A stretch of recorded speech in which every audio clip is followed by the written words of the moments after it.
এইখানে যে ফোমটা রাখা আছে এটা হচ্ছে অ্যাপেক্স কোম্পানির ফোম। এই অ্যাপেক্স ফোমের মধ্যে তিনটা গ্রেড থাকে। আপনি কিভাবে বুঝবেন যে ভাই কোন গ্রেডটা কিরকম, আমি কিভাবে বুঝবো? ভাই আমার থেকে জিজ্ঞেস করেন, আমার কোনো আইডিয়াই নেই। আচ্ছা, আপনি ফোম সম্পর্কে যেহেতু না জানেন আরো সুবিধা হইলো, তাহলে এই ফোমটা দেখা তো আপনার বোঝার উপায় নাই ভাই কোন ফোমটা ভালো। বোঝার কোনো উপায় আছে? আসলে না। আপনি এলাকার দোকানে যাবেন আর হয়তো কালার দেখা যাচাই করবেন কোনটা ভালো। এইভাবে ফোম চেনা যায় না। চেনার উপায় হচ্ছে ভাই একটা কোম্পানির 3-4টা গ্রেড থাকবে। তো এটা হচ্ছে অ্যাপেক্সের সুপার, আর এটা হচ্ছে অ্যাপেক্সের 2000।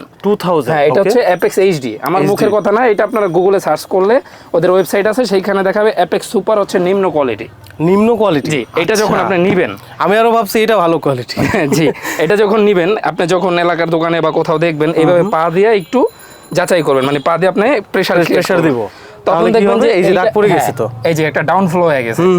তো এইরকম এর চেয়ে যদি একটু ভালো নেই আমরা, এই যে অ্যাপেক্স 2000, আচ্ছা, ওইটা দেখেন একটু দেরি করে উঠলো, আর এইটাই দিলে একটু দ্রুত উঠবে, আর সাথে সাথে উঠে আর